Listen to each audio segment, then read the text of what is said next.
electronics, this and that. You had to find ways to entertain yourself. So you go outside with all your buddies and you run around, you build forts and you play sports and this and that. And today, you know, it's changed. It is because of, I have 10 children. And I see their lifestyles very different.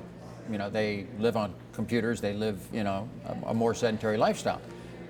I think that probably the most important thing is for parents to lead by example. You know, kids will, even though they, you know, especially teenagers and stuff, they may be a little rebellious, but they do watch. And if the parents eat properly, if the parents get some exercise in and do things like that, it has a major impact on the kids. But if the parents are just sitting around all day long, you know, eating bonbons and getting overweight, that's exactly what the kids are going to do. So, you know, I think leading by example for parents is extremely important in that process. And then just, you know, from a standpoint of food, just, you know, only buy the food for your kids that you want in the house that's good for them. You know, don't buy all the junk stuff, you know, because they will eat that if they have the opportunity to. Yeah, but I put a lot of the responsibility on the parents, you know, and get them in activities, get them active, get them out of the house. It's even changed so much for the athletes, for the Olympic athletes, compared to when you were training and were in the Olympics to today.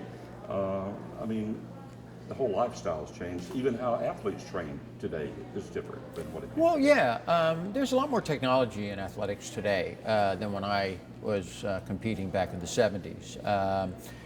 I think sometimes it's good, sometimes it's not that good because people can rely too much on the technology side of it. And, you know, basically what it comes down to is hard work. And technology can't do that for you. It may help you with technique. It may help you with visually trying to learn something, be able to see it on the computer and see how it's done.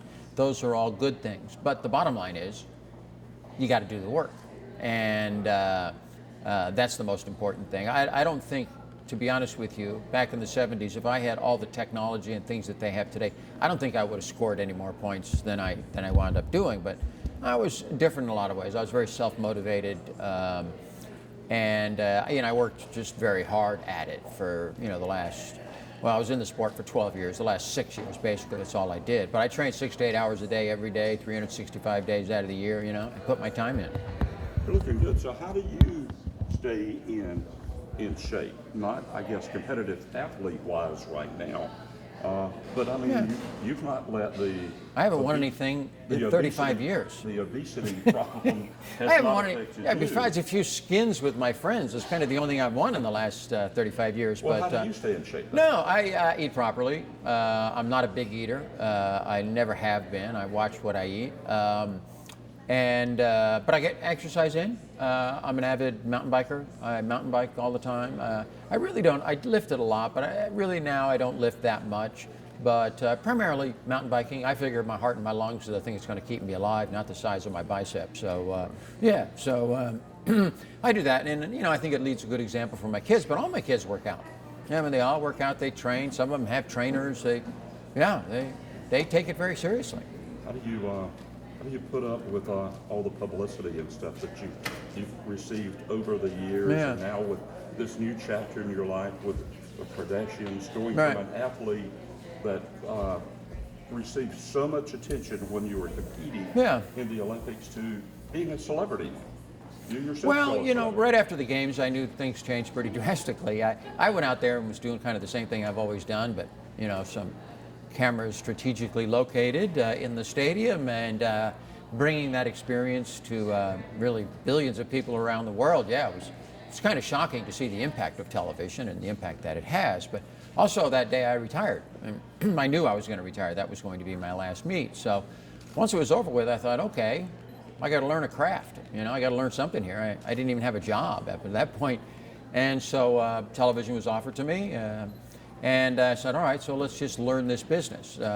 Let's just not be an on-camera talent. Let's learn how to produce. Let's learn how the television business works.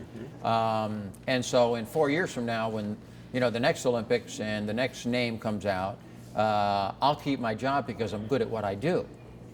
Now, little did I know I'd be milking it for 35 years, but and still doing a lot of the same stuff. But It's been a long process. The show, when, you know, keeping up with the Kardashians and been about my family, has really been a lot of fun because for me, it's a different audience. First of all, it's the greatest job in the world. I get to work out of my house. I get to work with all my kids. You know, some days I don't even have to get out of bed to go to work. The cameras just kind of just show up, you know. And so from that standpoint, and getting to work with all my kids and to see what it's done for them has been just very rewarding. But also, that's a different audience. I'm part of that baby boomer generation that grew up, and they knew me. They grew up with me. We've been together for, you know, since the games. But this younger group of people, because of watch the show, it's been kind of fun because it's a whole different audience for me. Yeah.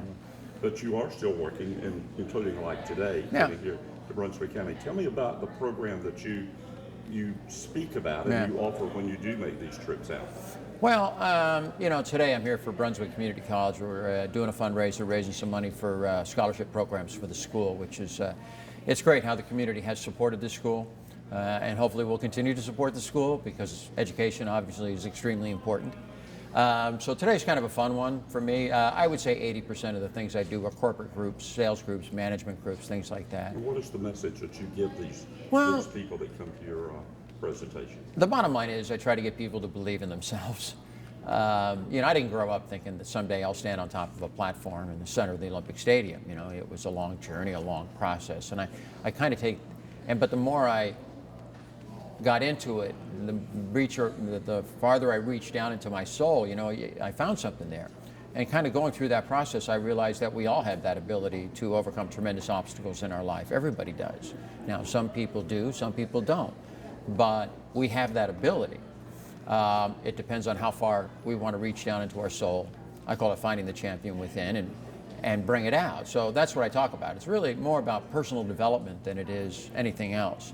And I take the experience that I went through leading up into the games and relate it to their lives and what they're trying to do and get them to believe in themselves. And it's never too late to do that. Never too late to do that. Yes, that's so true. Yeah, and I think it's a very universal message to everybody.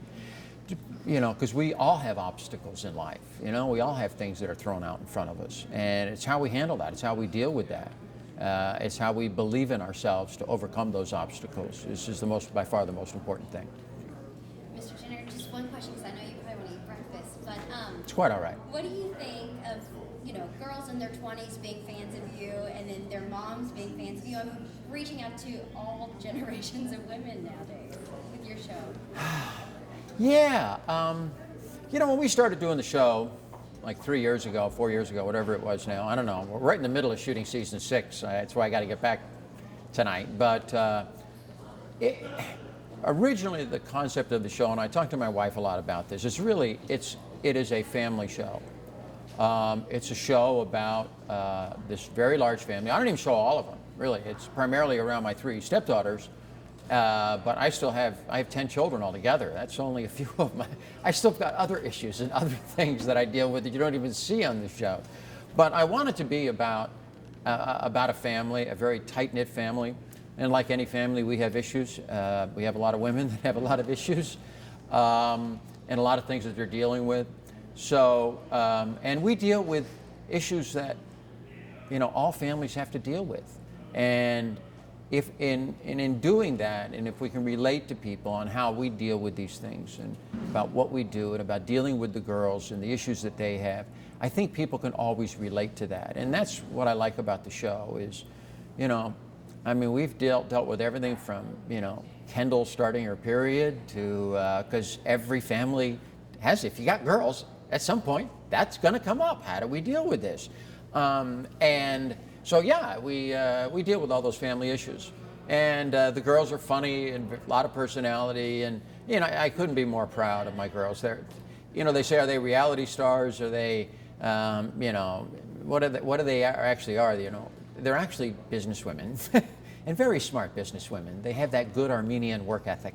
They work extraordinarily hard, and they've been very successful in starting businesses and, you know, taking the notoriety that they've got from the show and expand that out to do other things. And they've been very successful. And there's nothing better from a parent standpoint is to watch your kids do well.